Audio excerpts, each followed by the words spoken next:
Hello, welcome to R&B Reviews. I'm Rob, and a few days ago I finally got to see the original theatrical version of Grindhouse, just how it was released back in 2007. The movie was inspired by actual Grindhouse theaters that showed low-budget exploitation films, adult films, horror, slasher films, and dubbed martial art films, usually in poor print quality. Now sometimes these theaters showed single or double features and even showed movies all night, just to get customers to spend long periods of time in their theaters, especially when they had to compete with TV and later home videos that eventually caused them to be shut down in the 80s. Now the film featured two feature-length films, Planet Terror directed by Robert Rodriguez and Death Proof directed by Quentin Tarantino, plus fake trailers directed by Eli Roth, Rob Zombie, and Edgar Wright. Now all of these films contain pops and crackles in the soundtrack and those specs and lines in the picture, plus missing reels. So I wanted to see the movie when it first came out, but by the time I was able to, it got pulled because it didn't make much money at the box office. But even though I really enjoyed Grindhouse, I found it to be very hit and miss.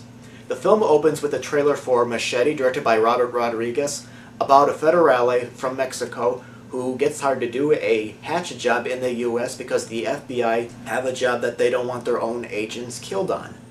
The trailer felt like an authentic 70s trailer, and it was edited so that, I forgot that this wasn't a real film, although now Robert Rodriguez announced that he's going to be turning Machete into an actual film, so that'll be interesting.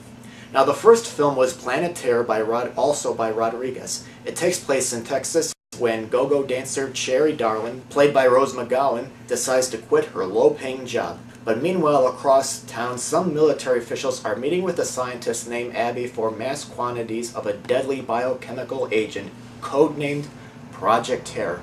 And during a fight with the soldiers, Abby intentionally releases the gas into the air, reaching town, and turns some of its residents into deformed, bloodthirsty zombies.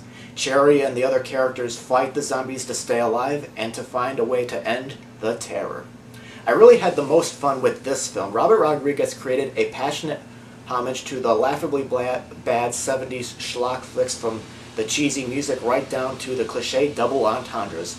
The cast did an excellent job, especially when they had to be scared by the bad-looking zombies, and the blood and gore I thought was the perfect tone. But my problem with this film was the movie, it felt like it came from that Grindhouse period, but when the characters pull out cell phones or text someone, or when somebody mentions modern political stuff like Osama bin Laden, I felt kind of taken out of film for a bit. In a way, I kind of felt cheated that they could use cell phones while the characters back in the 70s horror films just could not. Still, I enjoyed Planet of Terror. And then after Planet of Terror are some great fake trailers that currently are not available on either DVD release of Planet Terror or Death Proof. Werewolf Women of the SS by Rob Zombie is a very funny trailer, but to me it didn't have the same 70s schlock feel that I felt the other trailers had. There was Don't by Edgar Wright, which parodied things that people should not do when they're in a haunted house, like don't open the door, don't turn on the lights. And the final trailer was by Eli Roth called Thanksgiving, which was a very funny throwback to those Michael Myers, Jason slasher films. And then came Death Proof by Quentin Tarantino.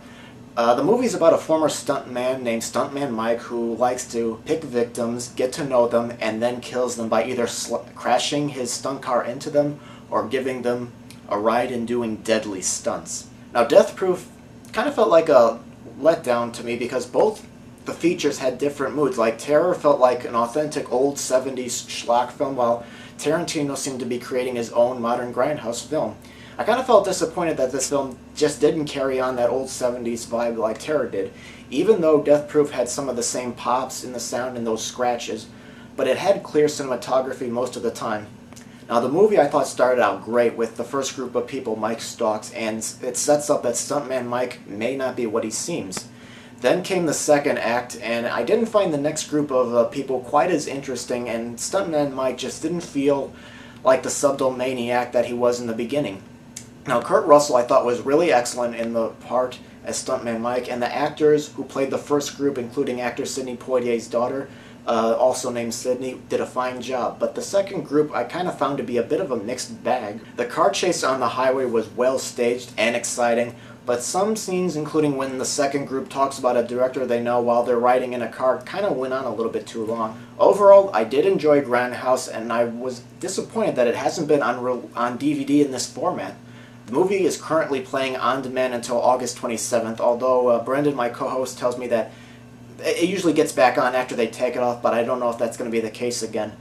But do I recommend Grindhouse? Well, I thought about it, and even though I was a little bit disappointed with Death Proof, I still recommend Grindhouse, especially if you can find it, because most of the fake trailers are not on DVD. So why didn't the film do well when it was first released? I kind of thought about it. Maybe it was the length of the movie. I mean, it runs 191 minutes, and I remember when the movie first came out, I heard close friends of mine say that they didn't want to sit through a 3-hour movie. And maybe the idea of seeing 2 feature-length films back-to-back in one setting might have thrown some people off, especially if someone didn't grow up in the age of double features. But overall, I really enjoyed Grindhouse, and I recommend it if you can find it. So, thank you for watching, and I'll see you on the next edition of R&B Reviews.